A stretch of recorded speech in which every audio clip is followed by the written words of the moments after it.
Ni hao, salut à tous. Aujourd'hui, j'aimerais qu'on parle d'un petit aspect dans la pratique martiale entre les arts martiaux et les sports de combat.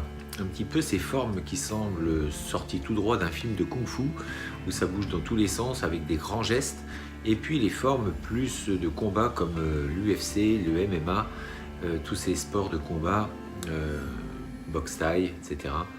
Et quelles sont leurs différences? Et encore une fois, arrêtons de parler de côté efficace et voyons plutôt à quoi ils sont destinés. Vous avez sans doute vu déjà plusieurs fois des films de kung-fu, des films d'arts martiaux où on voit des gens pratiquer des formes et se battre de façon un petit peu spectaculaire avec des grands mouvements plus ou moins rapides et puis avec des sauts périlleux, des choses incroyables à faire pour le commun des mortels.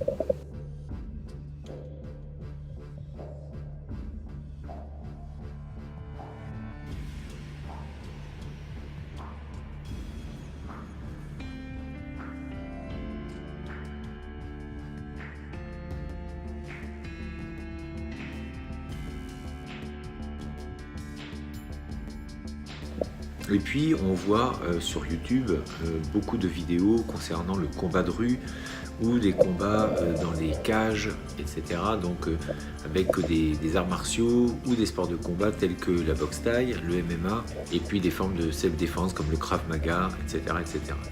Quelles sont les grandes différences entre tout ça? Parce que tout est mélangé et on entend souvent un petit peu de tout et n'importe quoi. Première chose importante, c'est de savoir que donc les arts martiaux étaient faits pour être sur un champ de bataille. Donc déjà, c'est la première chose, c'est que l'art martial n'est pas fait uniquement pour se battre un contre un, mais un contre plusieurs. Et surtout, à plusieurs contre plusieurs, puisque sur un champ de bataille, quand vous partiez au combat, vous étiez avec toute votre horde, toute la troupe était là, et vous deviez donc combattre sur un champ de bataille en faisant bien sûr attention de ne pas tuer vos collègues. C'est toujours embêtant, surtout sur un champ de bataille. On ne part pas sur un champ de bataille se battre les mains nues ou avec des gants de boxe, avec un short. On part en armure avec des armes. Ça, c'est très important de comprendre. C'est-à-dire que les arts martiaux, quand vous voyez des formes un petit peu très amples, bien souvent, et ça c'est pas rajouté, mais il y avait des armes. C'est-à-dire que les Tao qui sont faits, on a enlevé les armes parce que c'est interdit aujourd'hui de se battre avec une arme, alors qu'à l'époque, tout le monde avait une arme. C'est que depuis quelques années, depuis quelques décennies, que les armes sont prohibées et aujourd'hui, avoir un coupe-ongle, c'est prohibé. Vous ne pouvez même plus d'ailleurs monter dans un avion avec un ciseau. Avec un ciseau, même à Bourron, c'est interdit. On va vous le garder aux douanes. Donc il y a aujourd'hui un rapport avec les armes qui est vraiment incroyable parce que je vous dis, aujourd'hui on ne peut plus rien avoir sur soi. Cran d'arrêt, couteau, d'ailleurs petite précision par rapport à ça, beaucoup me parlent de la main, si la lame ne dépasse pas la main, par exemple une lame, on pourrait l'avoir sur soi. Faux. Sachez que toute lame qui se bloque, même si elle fait 2 cm, vous voyez par rapport à ma main, si elle est ici, si la lame se bloque, c'est interdit, c'est une arme prohibitive. Donc vous vous ferez arrêter. Donc à partir du moment où la lame se bloque sur un couteau, c'est pas bon. Donc pour revenir à nos moutons ou à nos guerriers, les formes donc qui étaient faites dans les arts martiaux étaient faites pour s'entraîner à être sur un champ de bataille. Donc il faut être mobile le plus possible et avoir de l'équilibre, parce que sur les champs de bataille c'est pas forcément plat, hein, c'est pas un dojo avec un tatami ou un ring, c'est donc dans la nature, sur des terrains qui vont être cabossés, enfin sur des terrains rocheux ou alors meules, comme des marécages, comme de l'eau. On essayait de travailler sur différents types de terrains, donc l'eau, le sable, la roche, terrain glissant, dans la neige. On doit être capable de se battre dans n'importe quelle condition.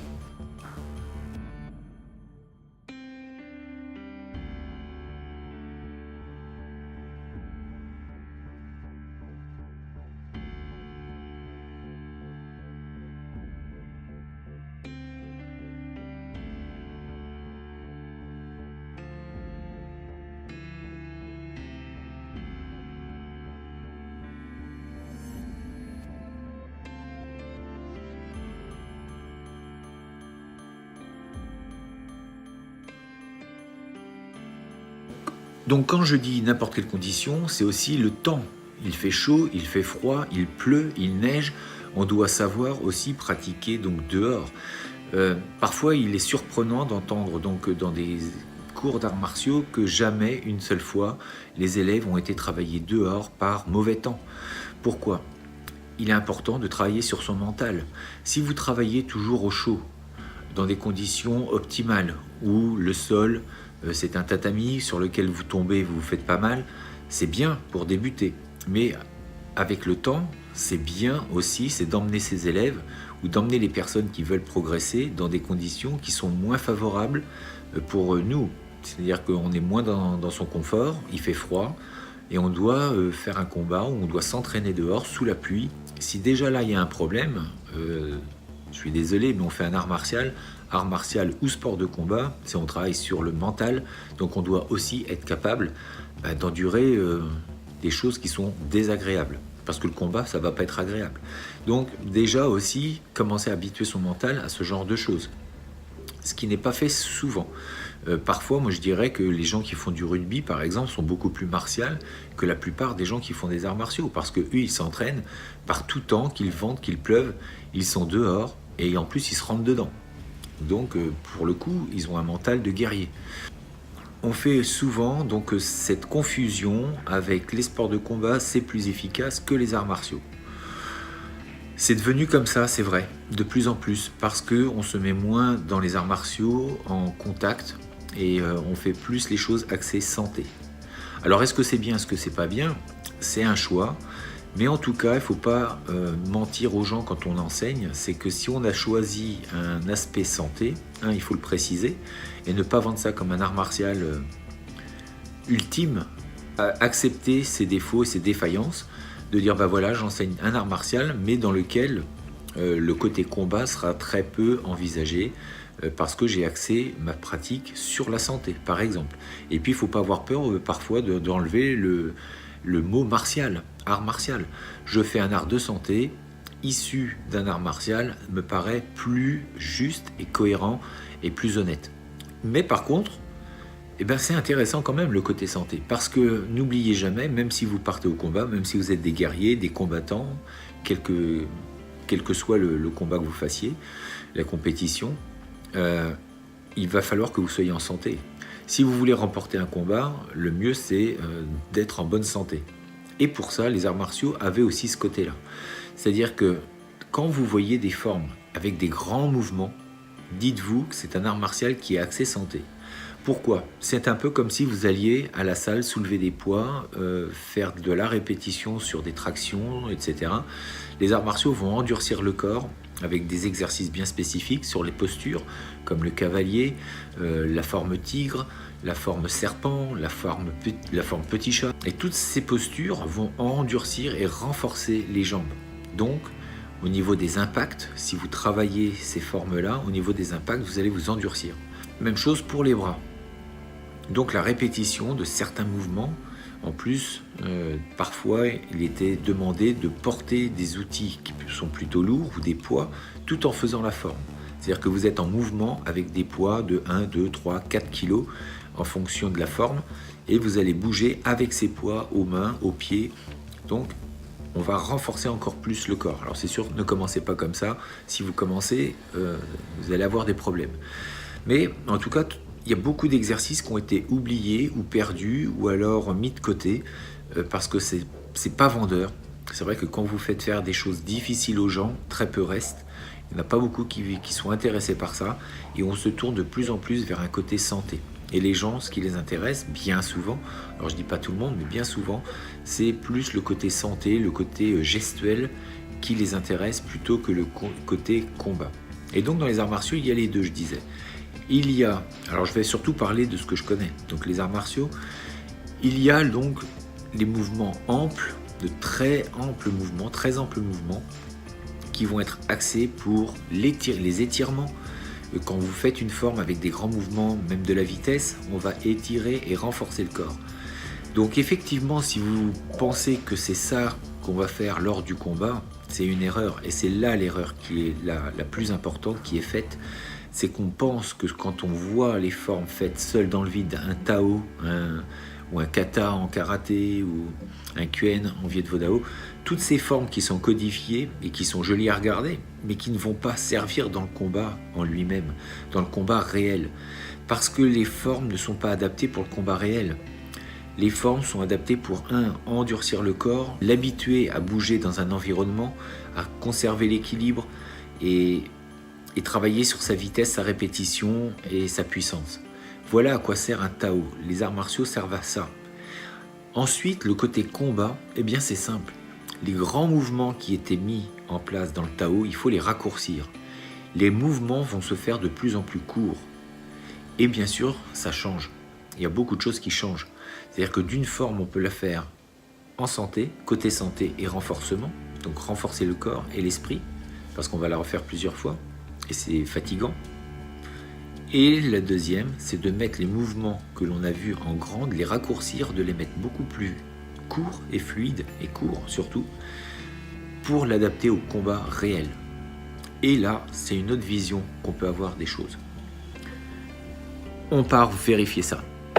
Alors, pour illustrer tout ça, eh bien, on va regarder un des mouvements que j'avais déjà montré, c'est le mouvement terre. On va prendre l'élément terre ici.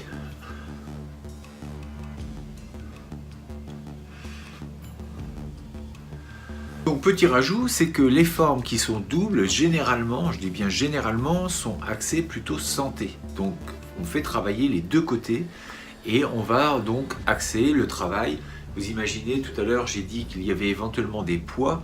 Si on prend des poids et qu'on vient faire ce mouvement, on va donc travailler, pour ceux qui font de la musculation, au niveau des pecs, au niveau des bras, la tonicité des bras également. Et donc tout en mouvement, on va travailler sur ce mouvement.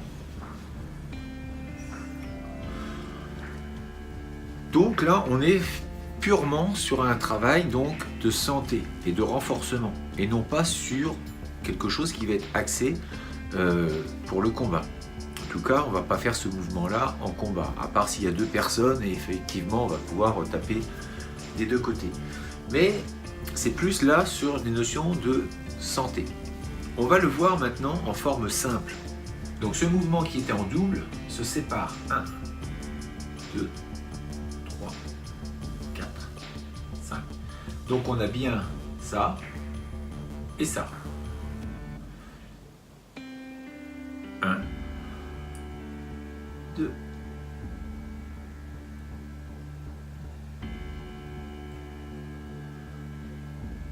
Ensuite, on fait donc coïncider les deux.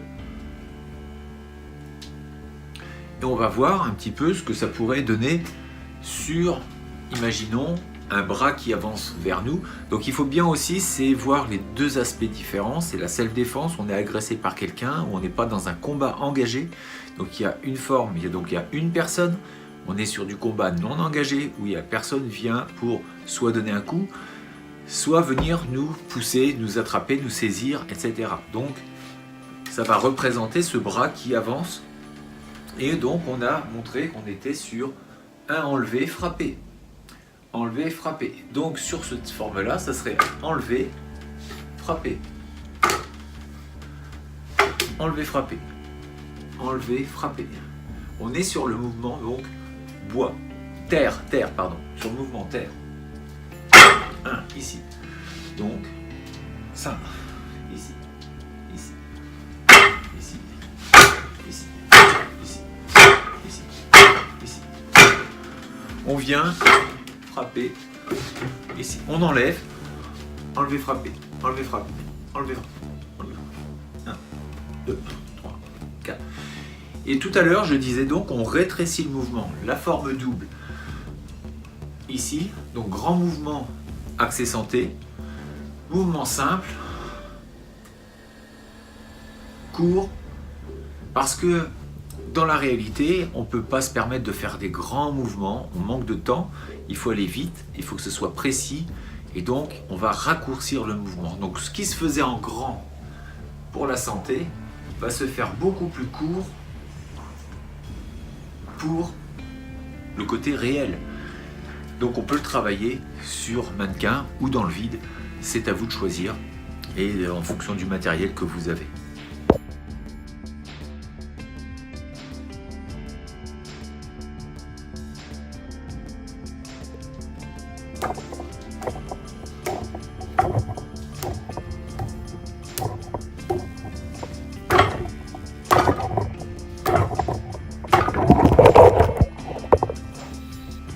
après, on va pouvoir jouer, c'est sur les directions. Donc dans les arts martiaux, c'est pour ça qu'il y avait des Tao, donc ça bouge un peu dans tous les sens. C'est que, il va falloir se mouvoir en fonction justement de plusieurs individus et non pas du 1 contre 1. C'est pour ça que ça bouge énormément. Donc après, ces mouvements qui sont là, ça va être 1, 2.